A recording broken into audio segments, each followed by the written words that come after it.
Sam Radio, le rendez-vous de l'information.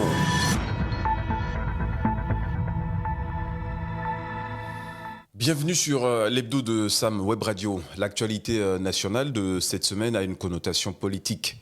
Le défi des élections générales de 2026 préoccupe les partis politiques qui nourrissent l'espoir d'arriver à bout des difficultés et embûches qui se dressent sur leur chemin. En tout cas, les démocrates comptent sur l'ancien président de la République, ancien président d'honneur du parti, Boni Yayi, élu à la tête du principal parti d'opposition pour la reconquête en 2026 de la souveraineté du peuple, disent-ils. Le président du comité d'organisation du congrès des 14 et 15 octobre dernier à Parakou, Abibou Worokoubou, a indiqué au journal du service public La Nation l'intitulé du thème des travaux dont l'issue a vu la dissolution du bureau de Éric Ondété en fin d'exercice après un mandat de 3 ans. La primeur rapporte les confidences de Abili Adenika, premier secrétaire administratif adjoint du parti, pour qui le choix de Thomas Boni Yayi aux commandes du parti Les Démocrates est un choix discuté et approuvé, revenu aux délégués conviés à travers une organisation politique responsable, dynamique, cohérente et efficace qui rassure et dope le moral à tout le peuple. La boussole donne la preuve de la vitalité de la démocratie béninoise en relayant les commentaires d'un partisan du camp de la rupture, en la personne de Adam Chabicho Bouko, coordonnateur du bloc républicain dans la commune de Perere. Boni Yayi, passé de coach au principal attaquant dans l'équipe des démocrates, c'est du lourd, mais pas insurmontable, à condition d'être à fond sur le terrain. Le consensus des progressistes, selon Matin Libre, était remarquable autour de Boni Yayi, qui devient de ce fait le deuxième président du parti depuis sa création. Éric Ondété, l'ancien président, devient son premier vice-président et Nouréni Atchadé, précédemment premier vice-président, devient deuxième vice-président. L'ancien président peut s'avérer être l'élément fédérateur de tous les opposants, écrit Fraternité, qui pensent que son aura et son soutien aux candidats de l'opposition peuvent peser lourd dans la balance face au camp adverse. Cependant, il peut aussi s'avérer être un handicap si, entre-temps, les susceptibilités, les rivalités et les prétentions ne sont pas très bien maîtrisées.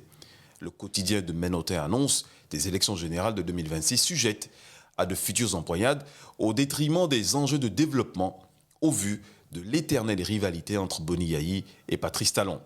L'investigateur n'en doute pas et pense qu'en choisissant le prédécesseur de Patrice Talon pour les diriger, les militants du parti Les Démocrates viennent de mettre de l'huile sur le feu dans la guéguerre de leadership entre les deux hommes d'État. Le repositionnement de l'ancien président de la République au sein de la coordination nationale des démocrates entretient, selon l'enquêteur, un clair-obscur que l'événement précis tente d'élucider. Selon plusieurs indiscrétions rapportées par le journal, le président Boni Yayi est plus que jamais requinqué pour lancer l'assaut du terrain électoral. Les dispositions en vigueur ne l'empêchant pas de présenter sa candidature pour les prochaines élections législatives, Boni Yayi serait en route pour l'hémicycle aux côtés de nombreux autres élus démocrates et déterminé à se saisir du perchoir de l'Assemblée nationale. Et pour y parvenir, il faudra nécessairement que le Parti des démocrates détienne le plus grand nombre de sièges. Éric Ondété, premier vice-président du Parti des démocrates, ne confirme rien, mais insiste au micro de RFI, repris par le Béninois libéré, que non seulement l'ancien président de la République n'avait jamais quitté la scène politique, et compte tenu de leurs objectifs, le parti a jugé bon de faire un reclassement pour se nourrir de son expérience d'ancien chef d'État, d'homme d'État, afin de renforcer l'équipe pour aller à l'assaut du pouvoir.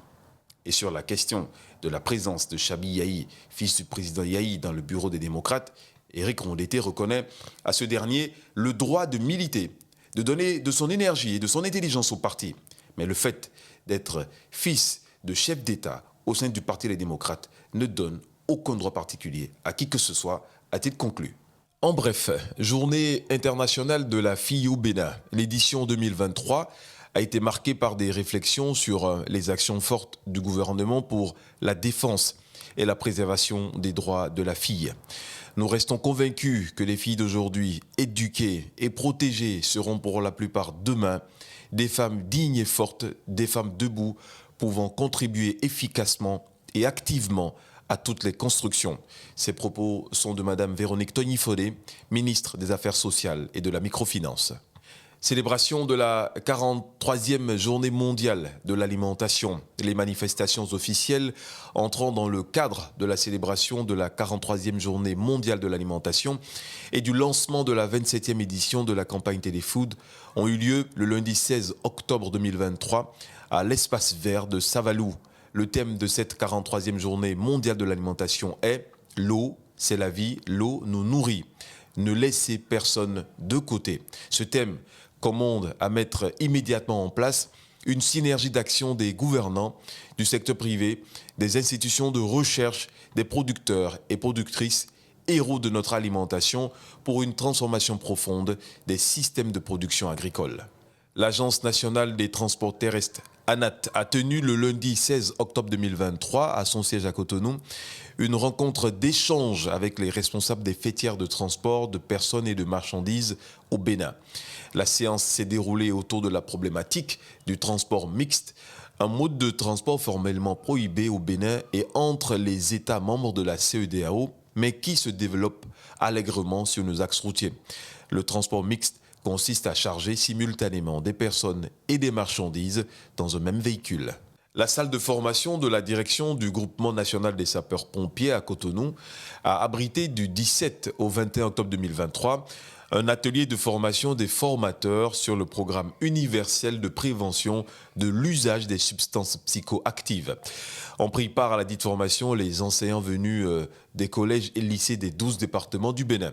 Il s'agit d'une initiative du secrétariat permanent de la Commission nationale de lutte contre l'abus des substances psychotropes avec l'appui de la commission de la CEDEAO. Mettre en lumière les secteurs du cadre de vie et des transports, c'est le défi auquel s'est volontiers prêté le cabinet conseil Transport Logistique Affaires Consulting à travers la conférence Les Atlas sur le thème « Concilier cadre de vie et transport ».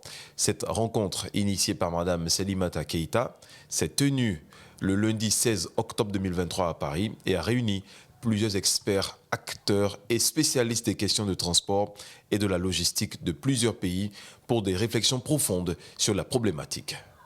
Le Bénin a célébré le mardi 17 octobre 2023 à Adjoun la Journée internationale de la femme rurale. La cérémonie marquant les manifestations officielles a mobilisé des femmes actives dans des groupements et coopératives agricoles, plusieurs personnalités politico-administratives également. L'objectif de cette célébration est de promouvoir et de donner de la valeur aux femmes rurales. C'était donc l'hebdo de Sam Web Radio. Merci de nous avoir suivis. À bientôt. Sam Radio, le rendez-vous de l'information.